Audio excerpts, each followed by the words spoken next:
What's up, everybody? Is this on? Yeah, it is. Good morning. How's everybody doing? We need more energy in this room right now. Yes, more energy.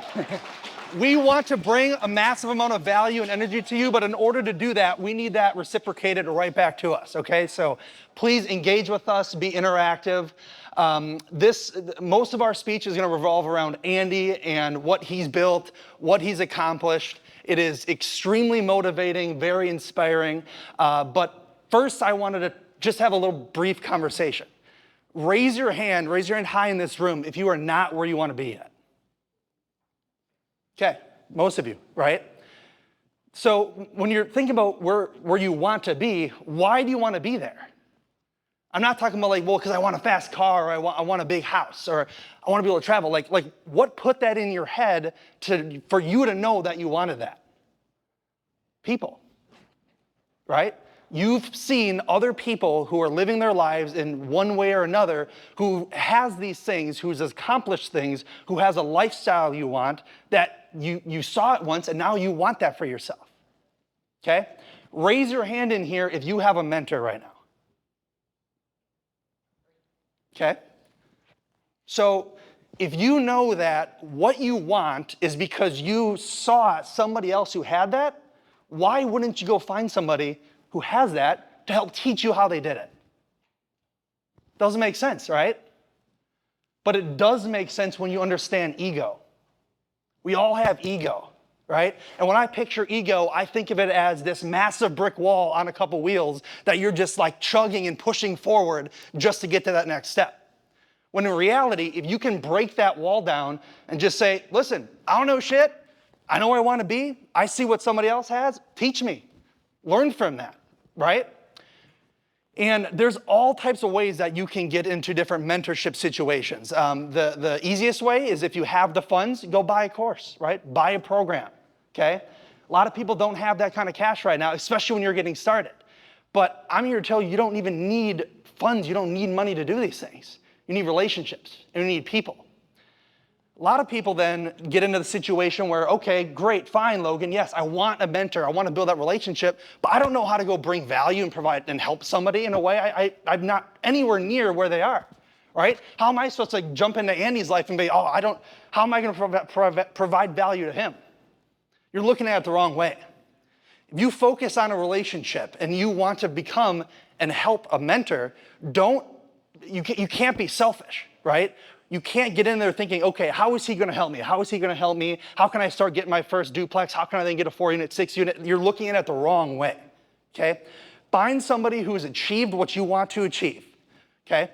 Then take a look at everything that they have going on and say, with all of those resources, how can I help use what they've built to then get them from here to here? Because if you can do that and help them get from where they're at and grow farther, they're going to take you to where they're at right now. And then it becomes this cycle of, okay, as long as I'm focusing on helping him get to the next level, he's going to keep bringing me up. He's going to teach you all these things. So that was something that I dealt with for a while. Is I never really had, when I was a lot younger, never had a mentor, and I worked very hard, very hard. And when I started seeing all these people who had things that I couldn't even fathom having, I'm like, what the hell? Like, what does he know that I don't? Like, why can't I have that?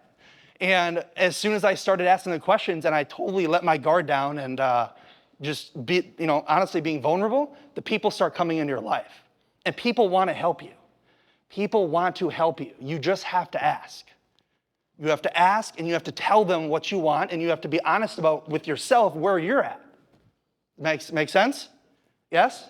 So I implore all of you to start seeking mentorship. I don't care if you're 20s, 30s, 40s, 70 or 100. There's always somebody who's going to have more than you have, maybe what you want, whatever that may be, that you can learn from. So find a mentor, right? Don't do it alone. You can do it alone, but it's boring, right? If you have the ups, you want to share those. If you have the downs, you want somebody to be there for you, next to you, right? Find a mentor. So I was very blessed and honored to have Andy here as my mentor, and kind of just went all in. I had a mortgage business. We had 14 people on my staff, and we were closing a ton of loans. And my lifestyle sucked. And I saw what he had. I'm like, what does he know that I don't? Why can he work 2 hours a day and I'm over here working 16 hours a day, paying 50% of my income to the government, and I have no time to have friends or a girlfriend? Like, what the hell? So I asked. I said, dude, I need help. But long story short here, I just want to introduce Andrew Sallee. I'm very honored to have you as a mentor and a friend, and we have some very exciting stories just to share about Andy's journey here, and we're gonna bring a lot of value to you guys. So please give it up for Andy.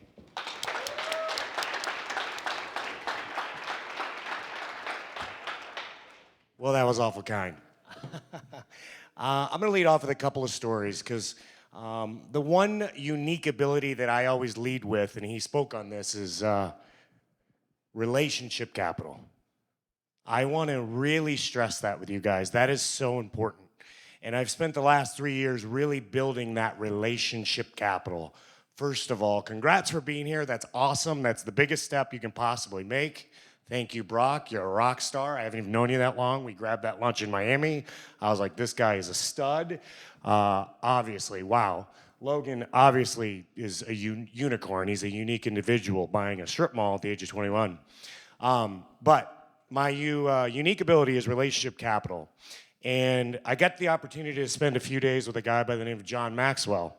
And one of the lines that he taught me, and you get to spend some time with these big players, was, well, if you want to get where I'm at, are you willing to go through what I did? Think about that. Because I built my first 100 million in assets myself. I still have that 100 million. Now, think about that. That took some time. So I've made every mistake you can possibly imagine in real estate. I started with a couple of single-family homes. I did some duplexes, fourplexes, sixplex, 35plex, and I built that up to 983 apartments. I never had partners. I never did syndication. I've still never done syndication. I've never raised capital. So that's 100% me, and that's me and my team. I apologize, that came out wrong, but me and my team has been fantastic. But the problem that I did with real estate was I dabbled. I don't know if you guys have ever dabbled, but I really dabbled. I didn't have the focus. At the age of 20 years old, the story was so resonating, dude. At the age of 20, I grew up very poor. We all have that same story, so let's not go into that. But anyway, at the age of 20, I sold siding, windows, and doors door to door. I knocked doors, and at the age of 20, I made $102,000. What did I do? I blew most of that. I didn't have any of that. I was 1099. That IRS guy never called me. We didn't talk. We didn't chit-chat. In that year, I bought a $200,000 home, a brand new Corvette, Jeep Cherokee, a Rolex, and went to Hawaii for a month. The hell did I know, right? Mr. Banker wouldn't agree with that. So, but I did put $40,000 down on a $200,000 home at the age of 20. Persistence. I want to give you persistence. I do not know how I pulled this off at the age of 20. I got a bank with 1 year's income of a 1099 to loan me that $160,000 loan, and I did it on a 10-year mortgage. I put $40,000 down. Now you fast forward 3 years, that IRS guy called me, still didn't like him, but we didn't communicate much. So I had to grow up. At 23, 24-ish, right around there, I owed the IRS $125,000. So at 23, I'm like, shit, I don't know what I'm doing. I got to figure something out. So then I had to grow up a little bit. What saved me in that situation? Equity. I bought a home for $200,000. I'd paid it down. It was a 10-year mortgage. I was able to refinance, pay the IRS their bill, and then move forward and just had to earn more. But what I found was I kept earning and earning and earning. At the age of 27, I'm making close to $400,000 a year, and I'm 47 now. So 20 years ago, $400,000 was a good income. I worked 30 hours a week, traveled 6-7 weeks a year. I'm a skydiver. I have 2,300 skydivers. I'm a pilot. I have 900 hours flying. I play 50 to 60 rounds of golf. We like freedom, right? But what did I make while I sleep? Nothing. So at the age of 27, I read a book called Rich Dad, Poor Dad. Robert Kiyosaki is now a friend. Sharon Lecter and I have spoke on stages, and we've met many, many times. I read that book. It changed my life. How much money do you make while you sleep? The reason I want to get into this is we're here to talk about wealth. And we forget about wealth a lot because what do? And I love Logan. He wants to make millions of dollars, but we focus on what? Income, right? Income to you guys is sexy. Income is not as sexy to me. Do I make a good income? Yes. I base my income based on my net worth. What is my return on my wealth? And today, my return on my wealth is 10 to 12% of my return, but my passive income is 5 to 6% of my wealth.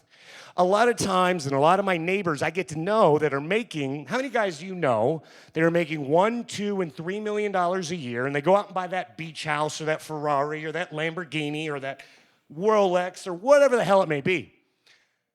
And they make $3 million, and the next year they make $1 million. I would base your decisions on a 5 or 10-year spread of what your income is, because I can't tell you how many 7-figure earners I know that work 60 hours a week and don't know their wife and don't know their kids and barely, sleep 4 hours a night.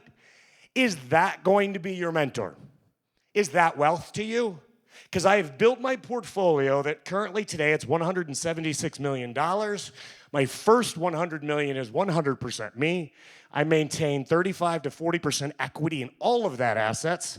Last year, me and Dean Graziosi, he's my partner, mentor, coach, and dear friend for the last 13 years. Dean Graziosi has one other partner. His name is Tony Robbins. Maybe you've heard of him, maybe you haven't.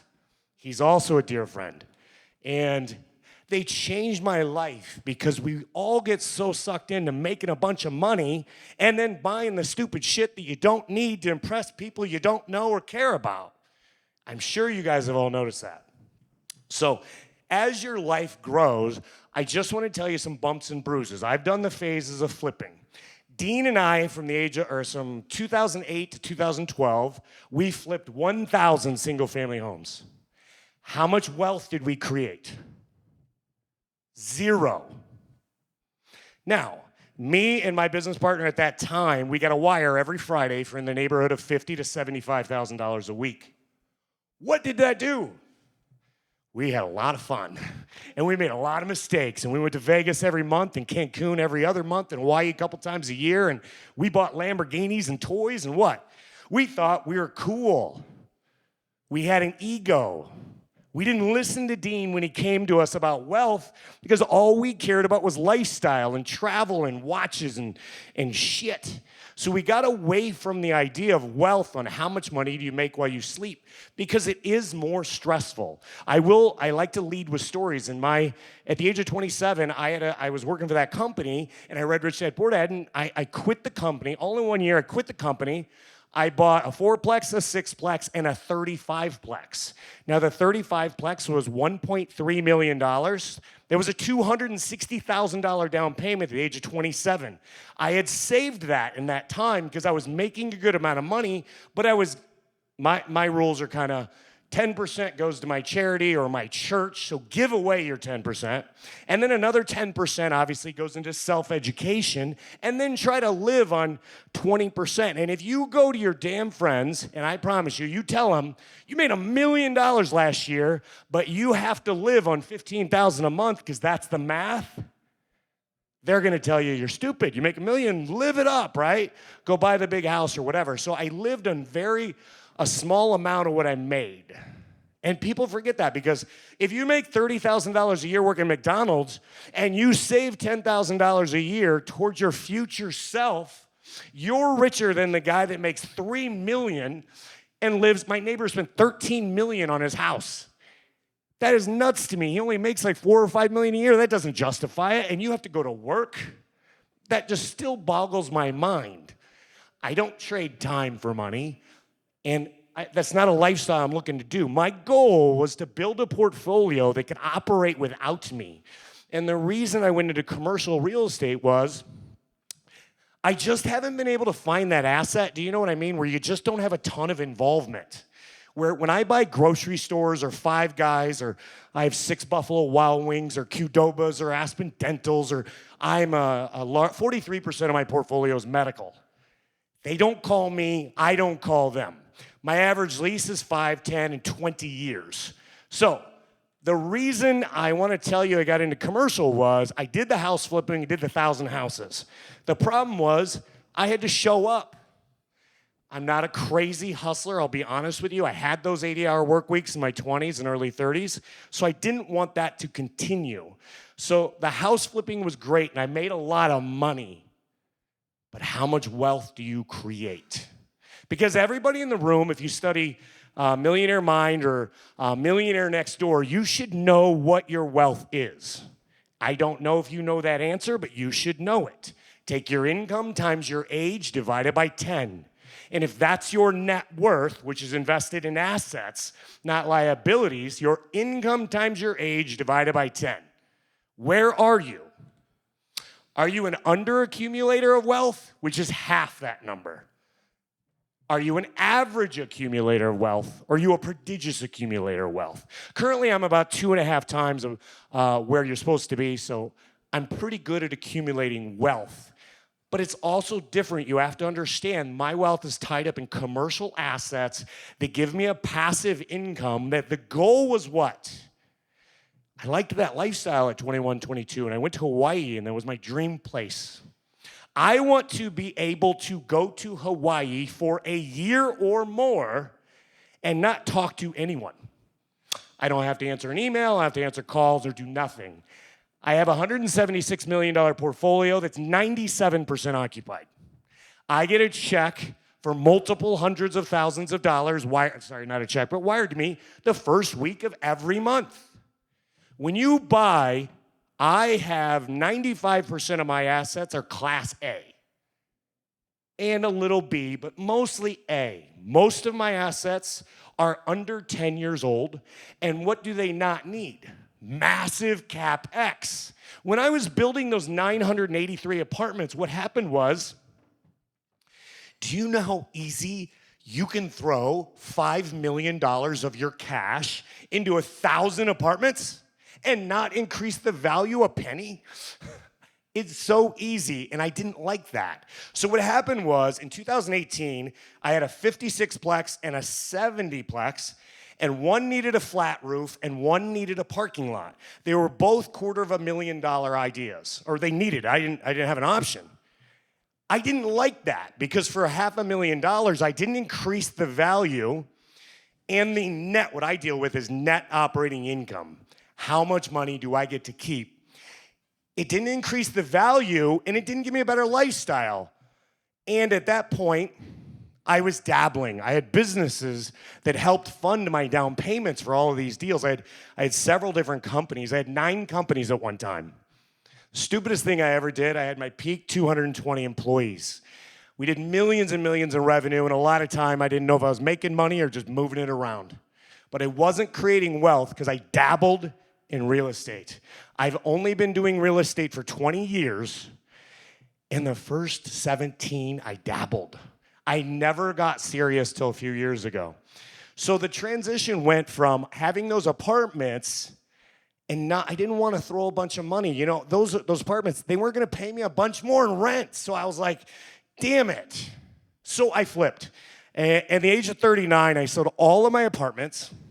And then I flipped them all into commercial real estate that were all triple net assets. As you know, when you buy triple net assets, if my property taxes double, now I still have a couple of hundred apartments. I just had a very nice complex. Logan's the one that brought the number to me. He's like, hey, your property taxes went from $40,000 to $168,000 this year. I was like, that's no fun. Don't like that. Now, thank God he's a numbers guy and a spreadsheet guy. I'm a big picture thinker. So obviously I could cover that, and I can cover the bumps and bruises and the losses, but it really makes you think, because like when I buy a Hy-Vee or a Five Guys or a Walgreens or a grocery store, or I bought a hospital 10 years ago, when those taxes double, it's not my problem. I don't pay them, they pay them. Well, what if they need them? I did $2.2 million in roofs last year. I paid $0.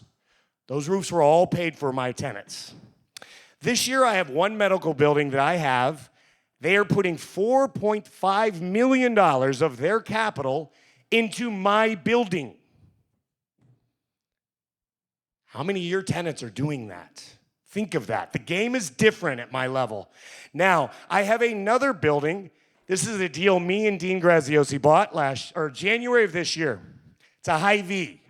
Now, the down payments are bigger. The risk is bigger. The reward is smaller. It's a smaller return. But if this IV, they scratched a check for $5.2 million to do their grocery remodel and then gave us a 20-year lease. How cool is that? You're telling me you're putting $5.5 million into my place and I don't have to talk to you for 20 years? They said, yes, sir, thank you.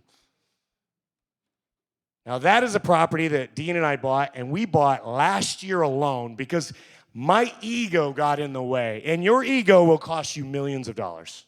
My ego and estimation has cost me over 8 figures because I thought I had the Midas touch and I bought a complex and I bought this or whatever, and you were rocking and rolling like, right? You know, you start making 100, 200, 300,000 a month, you think you're cool. Not really cool if you make a couple of wrong decisions. I have a couple of apartment complexes that I didn't know what I was doing. I didn't do the due diligence. I just wanted to close. I had the 25% down. I thought I knew what I was doing, whether it was property management or bed bugs or boilers or windows or parking lot or removing a swimming pool. I lost $1.3 million on a transaction that you asked about a creative transaction once. I bought a 70-plex. And what I did was, it was a bankruptcy, Bank of America. I had to buy a 70-plex, a 6-plex, 4-plex, 9-plex, and I had to buy the whole thing or the bank wouldn't give it to me. All I wanted was that 70-plex. My ego got in the way, and I got it done because I flipped all the pieces I didn't want, kept the piece I wanted. And imagine this, I bought 70 units. They had a $4 million loan on that asset. I bought it for half that. I'm King Kong, right? It's cool. The appraisal when I bought that deal, I paid $2 million. I put $500 of my cash on the deal, and I thought I was cool. I took my team, my attorneys. We went to this restaurant in my town called Duck City, and I had a $14,000 dinner. I had my private limousine pick us up at the closing. My whole team. I was on top of the world. And then I take over management of that 70 units. I didn't really know the boiler didn't work. Didn't really know the parking lot was shit. I didn't really know they had bed bug issues. I didn't really know I had tenants that hung Burmese, they were Burmese tenants, and they hung fish on the lines where they did their laundry. I didn't really do the due diligence to know that they didn't really like the washer and dryer. You know, you can make a lot of money in washing and dryers at apartments, right? But they like to wash their clothes in their bathtubs. Well, I didn't know that. Nobody told me that. Because my ego made me not do the due diligence that I needed to do. All I saw was it appraised for $3 million, I put $2 million down, and I only owed $1.5 million. And I struggled with that property for several years because I had so many parts and so many parts of my life I didn't go all in on real estate. And honestly, I started making $1 million a year by the age of 30, so I was like, I could cover it. So the property's losing a couple of bucks. Long story short, I gave that, I've never given anything back, but I'm saying when I gave that up on that deal, it was 3 years later, I lost $1.35 million on that transaction. Let that sink in. I bought a property for half what the previous owner owned, had into it, and I still fucked up. And I knew what I was doing. At that point, I had 600 or 700 apartments. I thought I was cool, right? Due diligence is important. I do more due diligence now than I've ever seen because I know this. I am never the smartest guy in the room, and if I am, I will get in the different rooms. So be careful with your ego. When you get your 7-figure income or whatever your goal is at, wherever that's at, be careful. Just because you make $1 million a year does not allow you, because your bank will loan you $3 million on your beach home or whatever you want to do. Don't do those things. Plan for blips. Plan for mistakes. So in 2018, I decided to retire. I'm 38 or 39 years old. I closed the businesses because I listened to my friends. Be careful. Your friends want you to do well, but they don't want you to do better than you. They want you to do good, but they don't want you to do better than them. They just want you to do okay, right?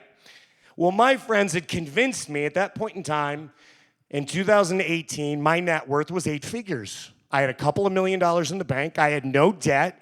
And I had $75,000 a month coming in cash flow.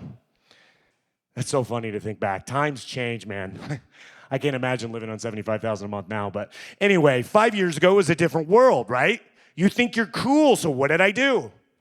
I listened to everyone. I retired. I moved to the Fontainebleau in Miami. I had a sweet condo for $21,000 a month, and I spent $30,000 a month on alcohol. Honestly, we just partied and had a great time.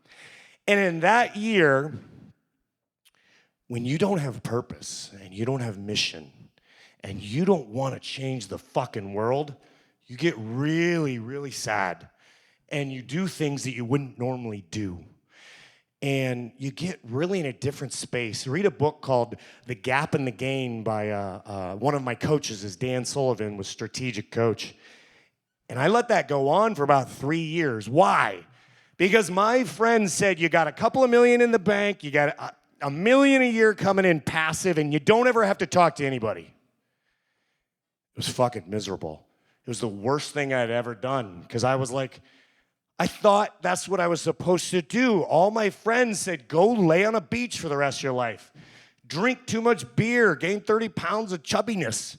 I thought I was doing it right. I just wasn't mature enough to be retired. But I also realized I didn't have purpose. I didn't have a mission. And wealth had gotten away from me because they convinced me if you had $10 or $15 million, you were cool. I can tell you, that's not cool. This is the game that we're playing. This is a big game. So in the end of 2020, I went to Dean and I'm like, we've been close friends, buddies. You've been coaching me and mentoring me for 13 years now. He's like, just get back in the game. And he said, go to a mastermind, go to an event and pay a big check.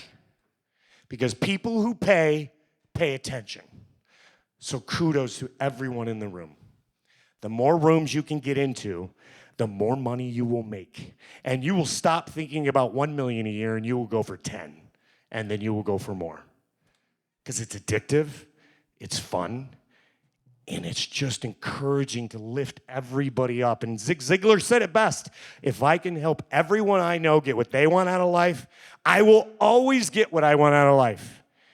And he was not wrong. So I went to Grant Cardone. I sat front row, paid the 25 G's. I had at that time about 40 plus million in assets.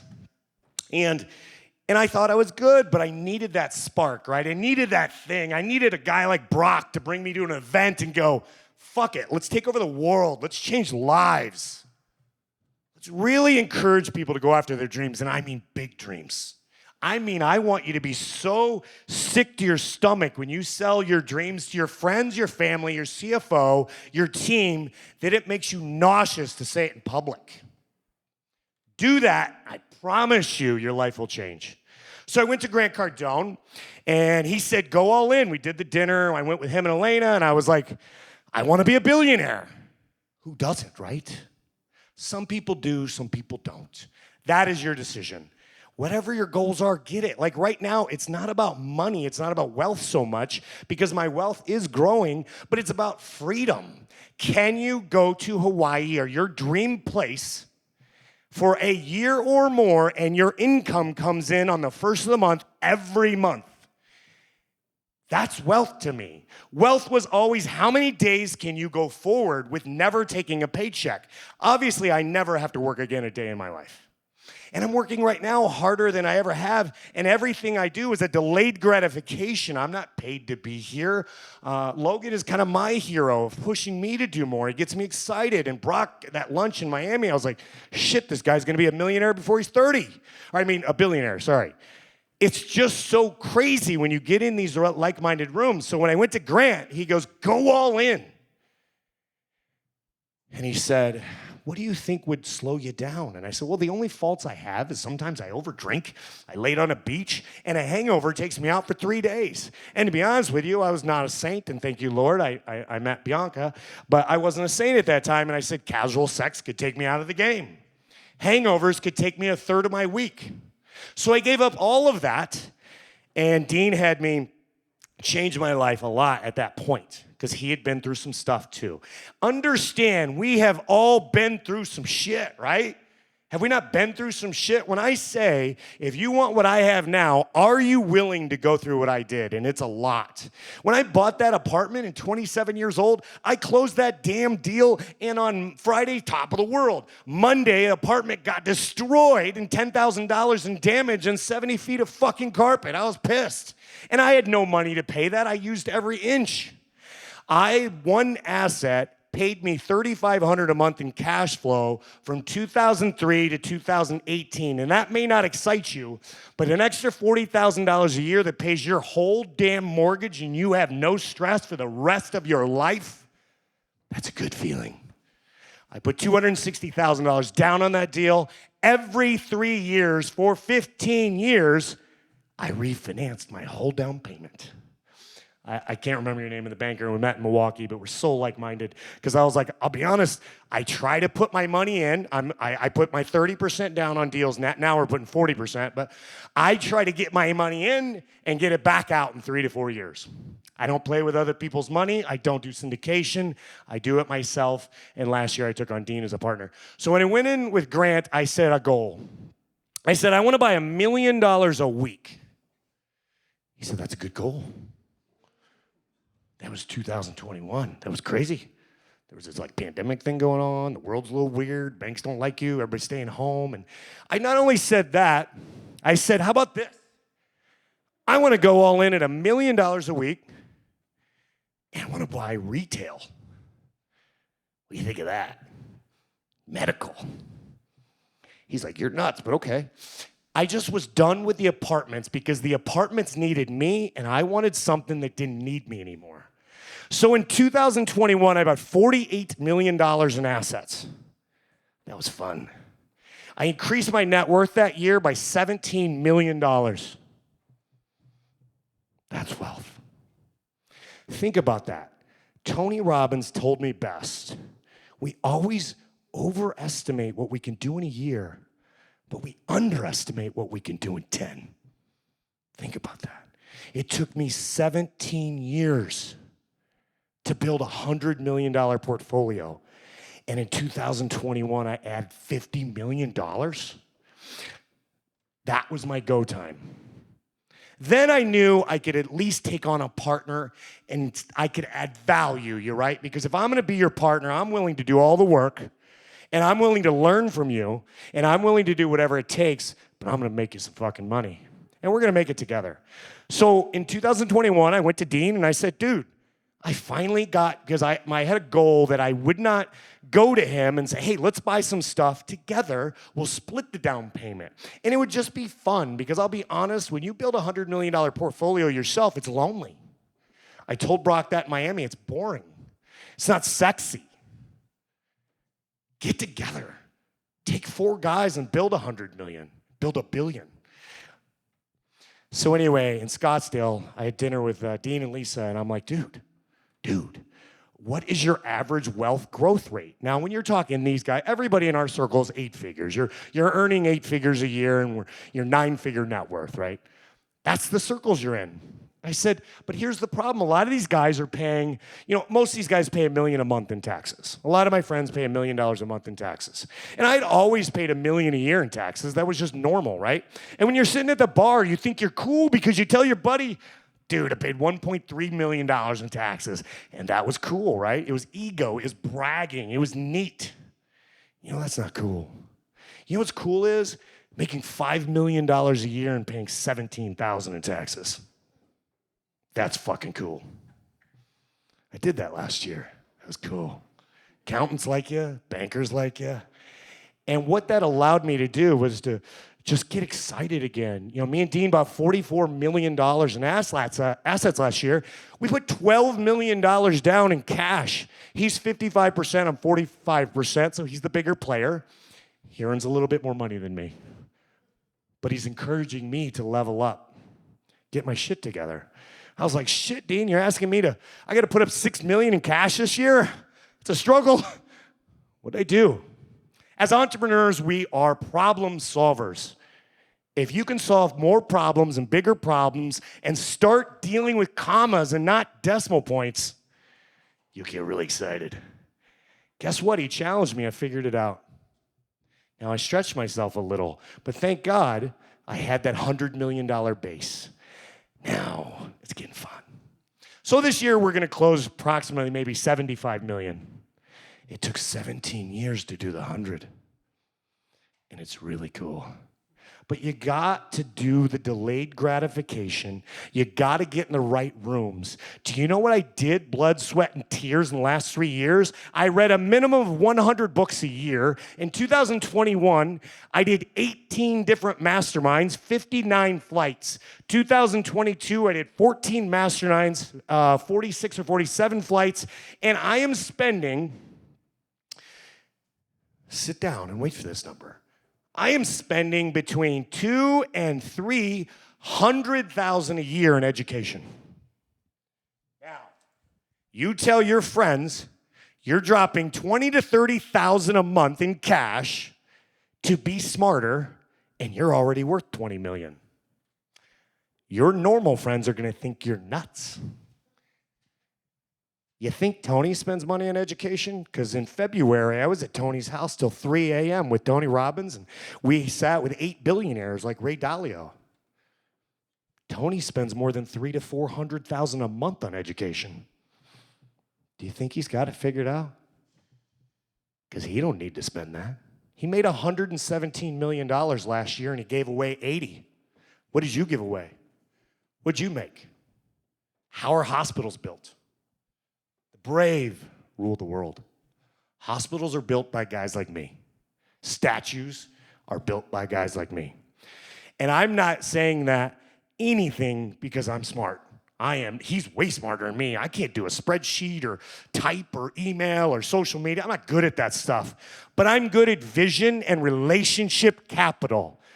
When I joined Tony Robbins' Platinum membership a year and a half ago, our dean said, I want you to go all in on this Tony Robbins, and I want you to be the best self. And I go, okay, what does that involve, silly?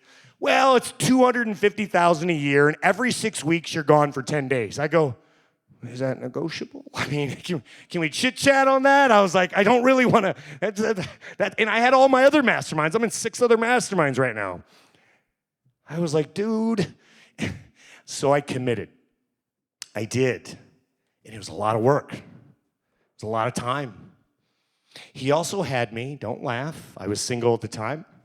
He had me hire a relationship coach, a love coach.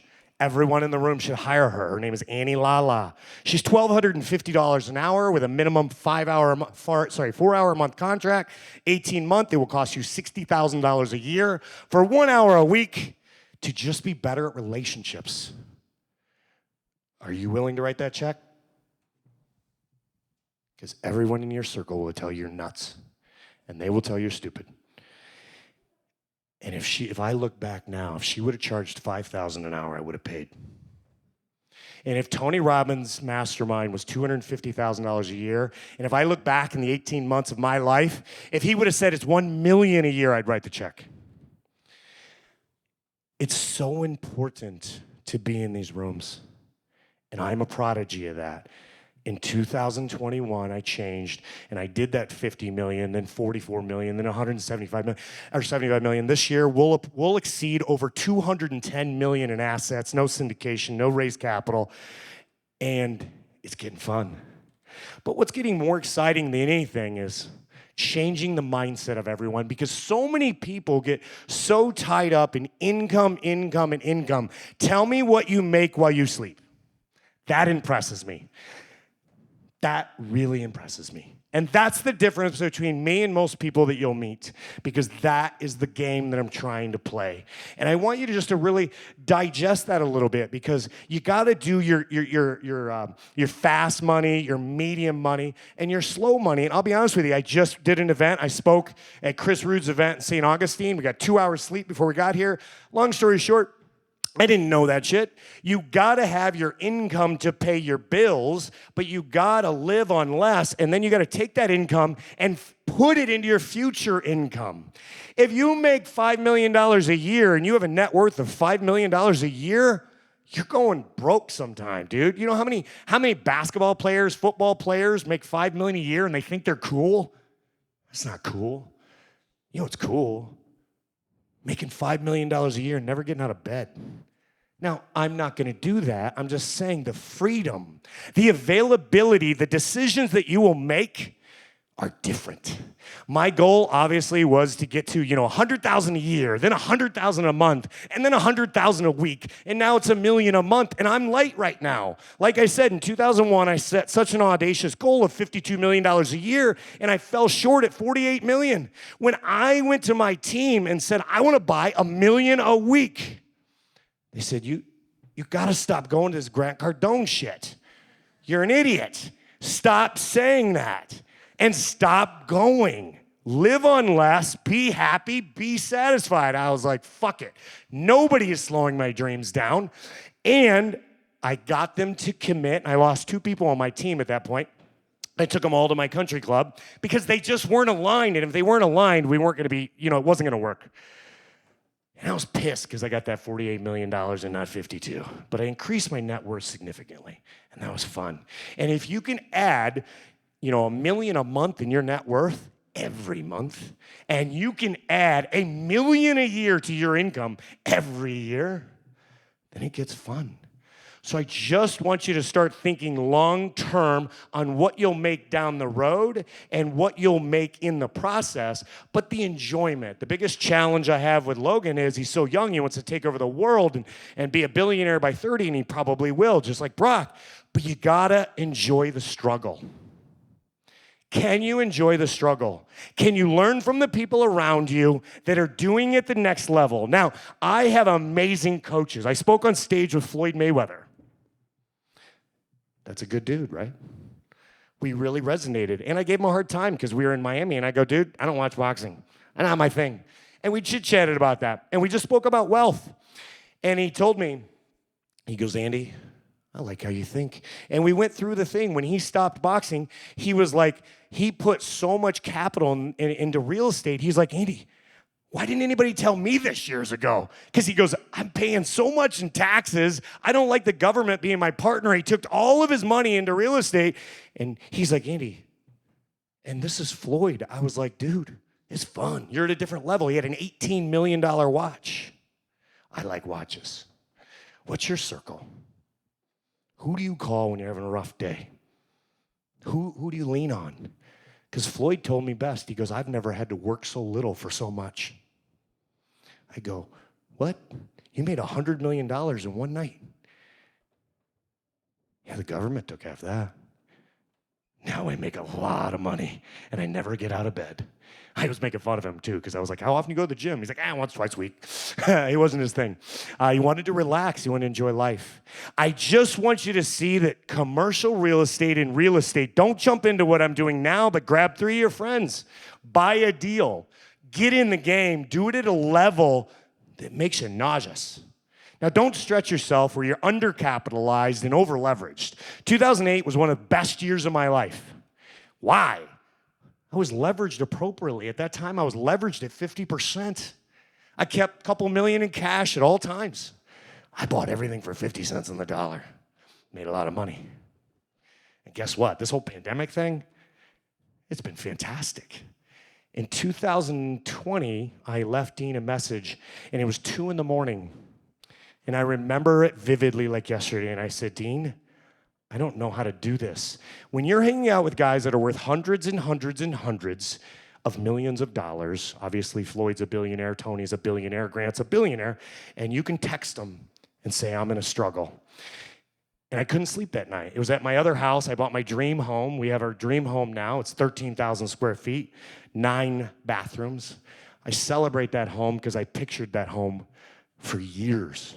Now, obviously, it was a $5.5 million home. We have probably 8 figures in homes today. But it was a challenge to get there because I went to Dean and I said, dude, he calls me bro. I'm like, bro, I go, I don't know how to get to 50 million.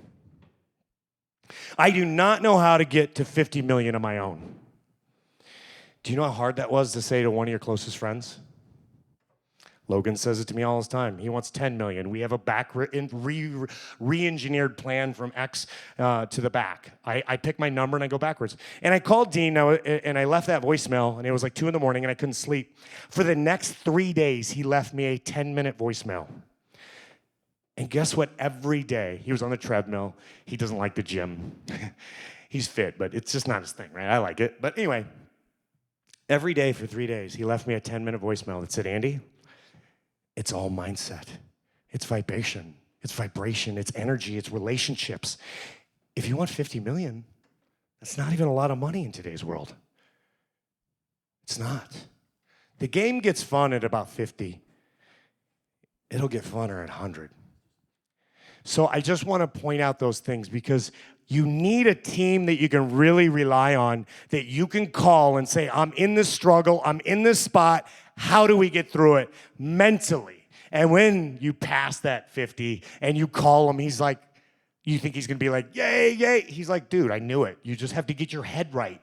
Do you have a guy in your circle or a Brock or a Logan or whatever that can call you and say, dude, we'll get through this. What's your struggle? What's your problem? What's your need?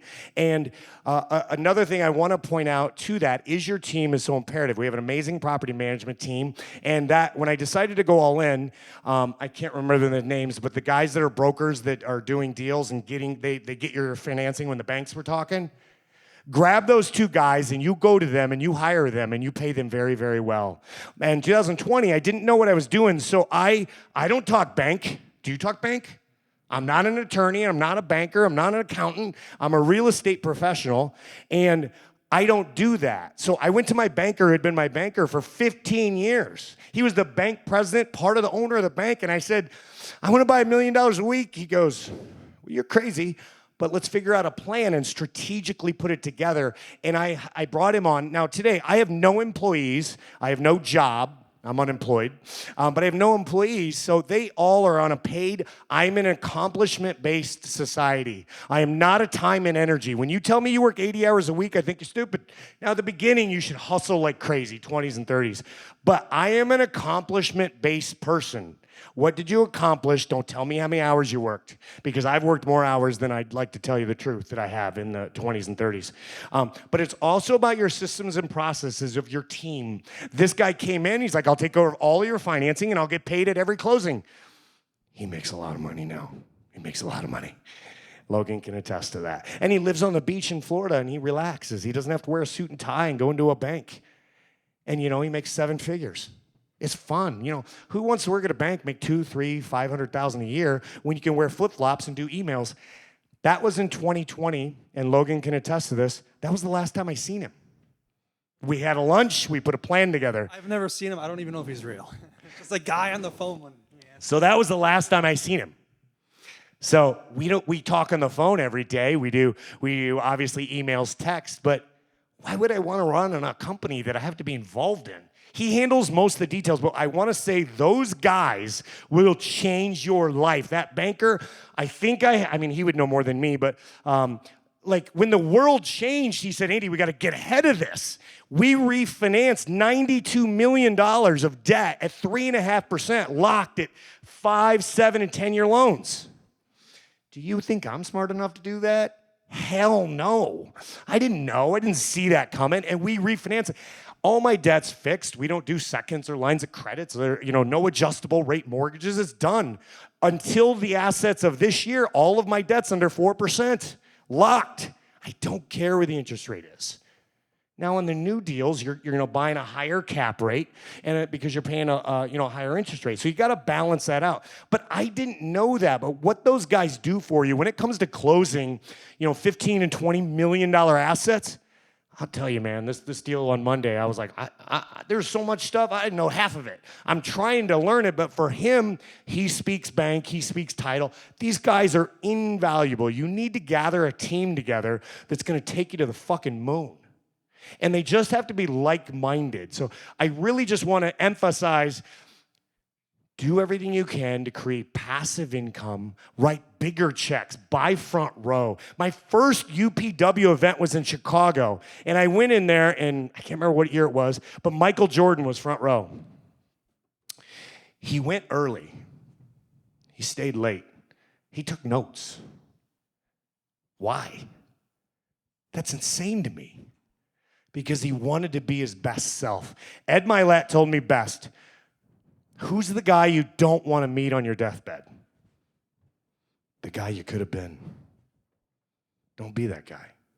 Just push to be your best self. And I think we're in an industry, you guys can earn more money than basketball players, football players, and guess what? Your forced equity positions where those monies stay in the bank and that equity just grows, we get a rev sheet every month, and Logan handles this more than me now, but like your debt reduction starts to get exciting, right? My debt was paid off, well, I don't pay any of it. My tenants paid off my debt at $398,000 last month. Let that sink in. How hard is it for you to save an extra $100,000 a week? It's hard for most people. But with them paying down my debt at $5 million a year, the whole game changes. So I just want to fast forward you a little bit, but what you got to go through to get there. The bumps and the bruises and the levels from flipping to apartments to commercial to grocery stores to hospitals. It doesn't happen overnight, but if you stay legit, don't over leverage, don't undercapitalize, you will out-earn your favorite football player. And then you got to get your regimen. People think I'm nuts, and my girlfriend will tell you, I get up every day at 5 a.m. My non-negotiables are I go to the gym for an hour, but I study minimum of an hour, and I read minimum of 50 to 70 books a year, and I still at least go to 12 to 15 masterminds a year. And I know if I can add value to someone else, I will be blessed. And I just want you guys to get into those habits, but to think about wealth, long-term wealth, think bigger. Think much bigger, really big, because I am not the smartest guy in the room. So much information I've learned, it's amazing. It's so cool in the last couple days. I don't have anything figured out, but I've taken some guts and some commitment and some persistent.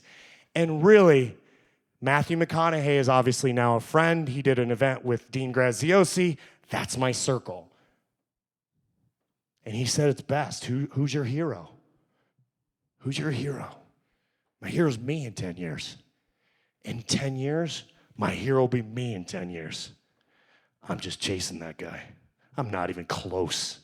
And seeing the growth, like I was telling Logan and at dinner last night, you guys are going to take over the damn world. If you are so committed to this business, Dean told me best, burn the boats. Go all in. Be so freaking committed to commercial real estate, apartments, flipping, businesses. You burn the boats that either it's a hell yes or a hell no. Don't dabble like I did and make the 15 years of mistakes. Because guess what? My friend wanted $100,000 for a bar, or $200 for a gym, or an embroidery business. I had a Michael's Fun World, a go-kart. Don't do all the silliness. Pick your angle and go all in. And if I could go back to my younger self, and I'm one of the obviously older people in the room, that would be my biggest takeaway advice. Just remember, go all in, whatever you love, be passionate about it, and be available and there for your family and kids, and create legacy wealth. And I mean legacy wealth. Your kids' should be able to eat off of what you will create. And I'll finish with this. Just think, when someone said, when they text or call, reply. Procrastination is the arrogant assumption that God will give you a chance tomorrow, what he already gave you a chance to do today. Think about that. I've screwed up. 10 years ago, Dean called me, and he said, Andy, I want you to go spend 4 days with Richard Branson on Necker Island. $75,000, it's Friday afternoon, we fly out Monday. I said, Dean, and in 3 seconds I said no. It was a lot of money, I was frugal, I was cheap, and I was nervous, I was scared. What do I have in common with Richard Branson? I said no. That opportunity has never came again. Maybe it will, maybe it won't. He spent 4 days becoming best friends with Richard Branson. They have done billions of dollars in business. I missed that opportunity and I screwed up, and I don't want to miss those, and I don't want you to miss those. So let's all focus on being comfortable, being uncomfortable. This isn't comfortable, it's scary. You're writing checks to be here, it's a Saturday. Get comfortable being uncomfortable. Say yes more often, and fail fast and fail more. That's all I got. Hustling.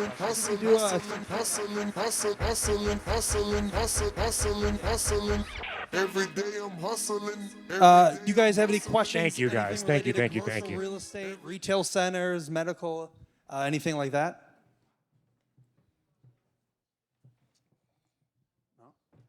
I think we're good then. Another quick question, point out too, I saw his stuff, I didn't think about this. On your due diligence, dude, on your due diligence, go into a little bit of the heart of the details. Sorry, I haven't seen any of this stuff. He kind of just wings it. When you are getting into a contract on a deal on your due diligence, extend your due diligence now out as long as you can to fill those spaces or fill those vacancies. Reach into assuming debt. We're assuming debt right now at 4 and 5%. Forgot about that. So really dig into that. I bought my first deal in Wisconsin this week, right? I think. We added, from the day we got it under contract to the day we closed, we added $2.2 million in value. You know how hard I used to have to work for $2 million?